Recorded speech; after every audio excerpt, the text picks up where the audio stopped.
Bonjour à tous et bienvenue dans notre compte-rendu matinal qui nous permet d'observer ce qui s'est passé hier sur les marchés notamment avec notre CAC 40 et notre S&P 500. Alors sans doute sommes-nous en train de vivre un moment historique avec de nombreux points d'interrogation quant au sort du Proche et Moyen-Orient, ou plus exactement, ce qui peut bien se passer entre Israël et l'Iran, sachant que manifestement les États-Unis sont en train d'adopter un tout autre ton. Alors nous allons bien évidemment y revenir, mais essentiellement lorsque nous allons aborder le graphique du S&P 500. Pour l'heure, débutons avec notre CAC 40. Notre CAC 40 dont nous disions depuis déjà quelques séances qu'incontestablement il avait échoué sous la résistance des 7800 points et qu'il se trouvait maintenant, hier nous avions titré entre deux, donc il est incontestablement entre deux eaux ou entre deux rives comme on veut. Et l'une des rives, eh bien, c'est le Swissport des 7600 points, et l'autre rive, c'est la résistance des 7800 points. Et l'on peut observer qu'hier, il a perdu moins 0,76%. Donc il est maintenant en deçà des 7700 points, puisque il a clôturé à 7683 points 76. Et ainsi, il est, de notre point de vue, toujours bloqué, avec encore une fois ce support des 7600 points qui semble bien lui tendre les bras. Alors on voit apparaître une petite bougie quasiment sans corps, mais qui est quand même une petite bougie rouge, c'est-à-dire qu'il y a un léger avantage pour le camp vendeur. On observe les mèches, et qui dit mèche dit combat plus ou moins important, sachant que ce que l'on appelle l'indice de la peur, cet indice de la peur aux États-Unis appelé VIX, eh bien cet indice de la peur, il est en train de remonter comme une flèche vers le haut, et lorsqu'il y a du VIX, lorsqu'il y a de la volatilité, ça veut dire que les opérateurs sont très très nerveux et ne parviennent pas à se convaincre qu'il y a un camp qui serait plus intéressant que l'autre. Alors nous en sommes là et grosso modo, avant-hier on avait gagné 0,74%, on repère 0,76%. On fait incontestablement du surplace. Et pourquoi fait-on du surplace? Eh bien tout simplement parce que honnêtement, plus personne ne sait exactement ce qui va advenir dans le conflit irano-israélien ou israélien-irano-iranien comme on veut. Toujours est-il que les bombes ne cessent pas de tomber, que ce soit sur Tel Aviv comme sur les principales villes iraniennes, et surtout on décapite des têtes en Iran. On envisage même, c'est quand même une grande première sur un plan international, on envisage qu'après tout, il y ait une petite bombe qui tombe sur le domicile du fameux guide suprême. Et donc l'on veut bien montrer qu'on est tout à fait capable de décapiter, le mot est faible, tout ce qui est tête des mollahs. Donc on a vu qu'il y avait le représentant de l'armée iranienne qui avait été tout simplement éliminé. Son remplaçant n'aura vécu que 5 jours de plus. Lui aussi a été supprimé. C'est quand même la démonstration que l'on veut en terminer avec le régime des mollahs. Oui, mais est-ce que, encore une fois, les Israéliens vont y arriver tout seuls. En théorie, oui, ils pourraient tout à fait le faire, mais il y a encore un bras qui retient un peu Israël, et ce serait le bras américain. Mais Monsieur Trump, toujours lui, avec ses volte-face habituels, quel que soit son champ d'intervention, vient expliquer de manière toujours aussi diplomate et nuancée que personne n'a rien compris, d'ailleurs en priorité le président français, et que, après tout, il est tout à fait prêt à éliminer le fameux guide suprême s'il le faut.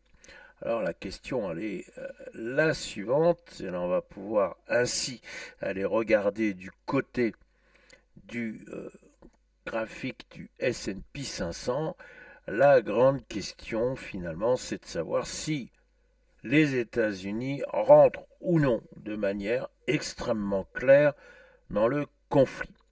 Alors la réponse à cette question n'est pas simple, tout simplement parce que l'on voit qu'il y a au sein même du parti républicain bien, de fortes dissensions. Nous avons clairement les colombes et les faucons. Et donc M. Trump, bien, il doit prendre une décision avec j'y vais pas, bref, j'anéantis ou pas tout ce qui représente le régime des Mollahs, le système nucléaire, voire le système militaire en Iran. Alors, il montre ses muscles, ça on dirait que c'est presque une habitude chez lui.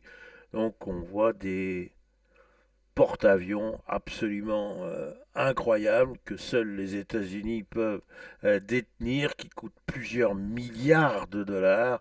Et l'on voit ces fameux porte-avions et toute l'armada qui va avec se diriger très clairement, là il n'y a pas de discussion possible, vers l'Iran. Et donc l'on voit bien que les États-Unis n'ont pas peur de montrer la force et de faire montre d'une capacité militaire absolument indiscutable. Alors, on peut essayer d'élaborer une forme de synthèse sur ces vastes discussions autour d'une intervention ou non des États-Unis. Peut-être finalement qu'il y aurait différents paliers.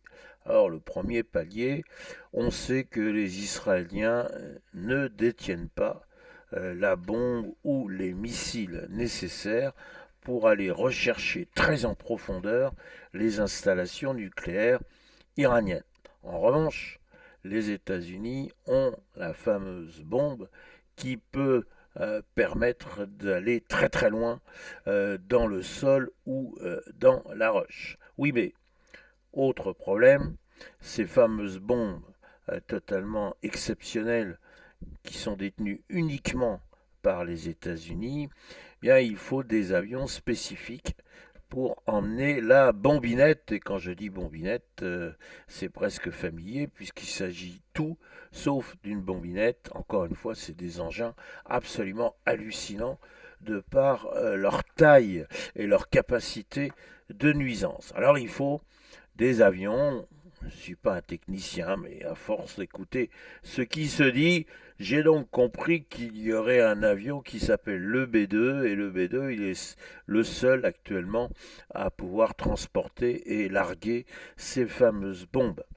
Alors bien évidemment, les aviateurs israéliens, aussi brillants et aussi talentueux qu'ils puissent être, ne sont pas en mesure techniquement de prendre les commandes du B2. Donc, il faudra bien une intervention de l'aviation américaine.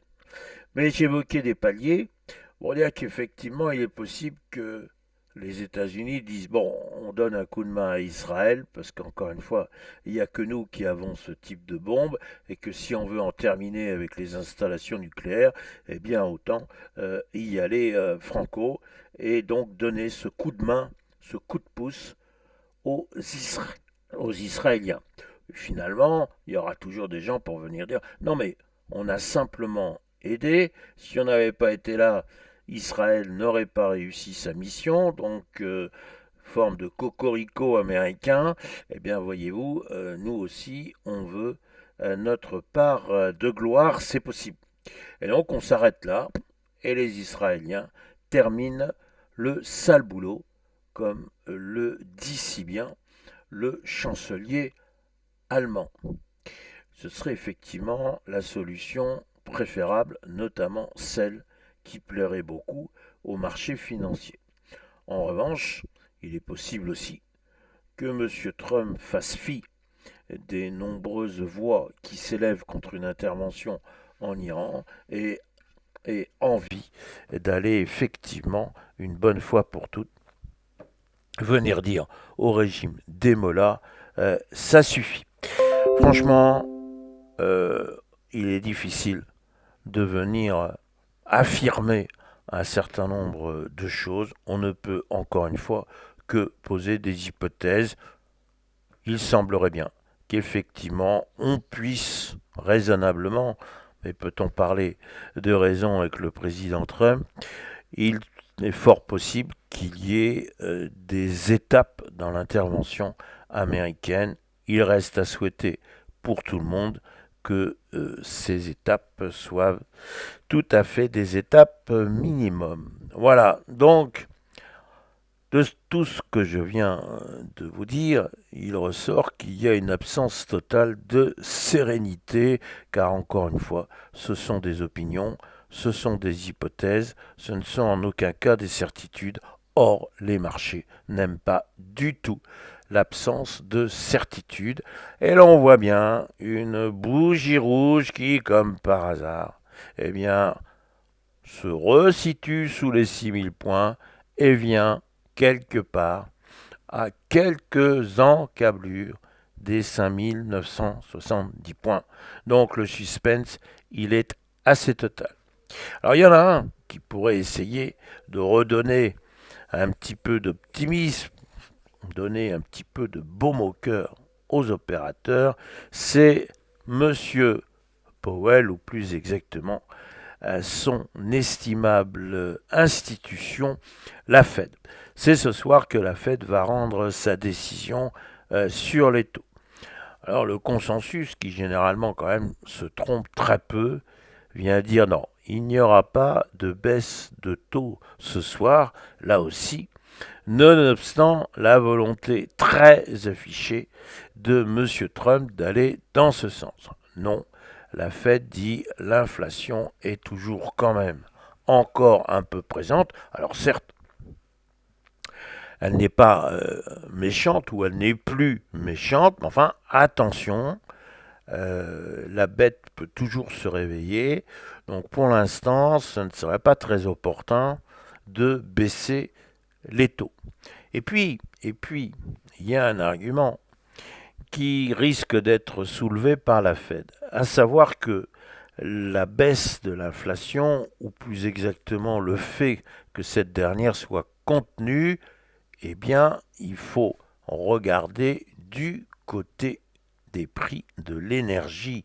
Le pétrole ayant baissé, bien évidemment, ça permet à l'inflation de se montrer raisonnable. Mais toute cette guerre, est-ce qu'à un moment ou un autre, il ne va pas y avoir une flambée des cours du pétrole? Alors, beaucoup de gens disent non, mais pas du tout. Bref, il y a peu de risques que l'on ferme le canal de Dormouz, etc., etc. Bon, pour l'instant, et encore une fois, on n'en sait pas vraiment grand-chose.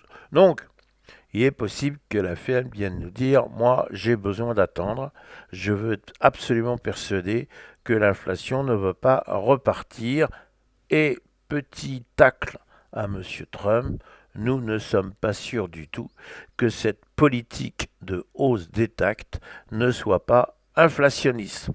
Et si on veut absolument voir le verre à moitié plein, il est possible que la Fed vienne dire écoutez, j'attends encore un peu, mais il est possible que septembre-octobre, j'envisage une baisse des taux. Si c'est le commentaire de M. Jérôme Powell ce soir, nul doute qu'il y aurait un certain soulagement de la part des opérateurs américains.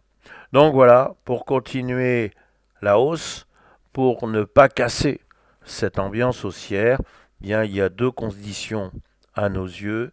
D'une part, un soutien de la Fed qui donnerait un petit espoir de baisse des taux à la rentrée et effectivement une intervention américaine qui serait finalement limitée, le restant du boulot entre guillemets restant toujours entre les mains des Israéliens.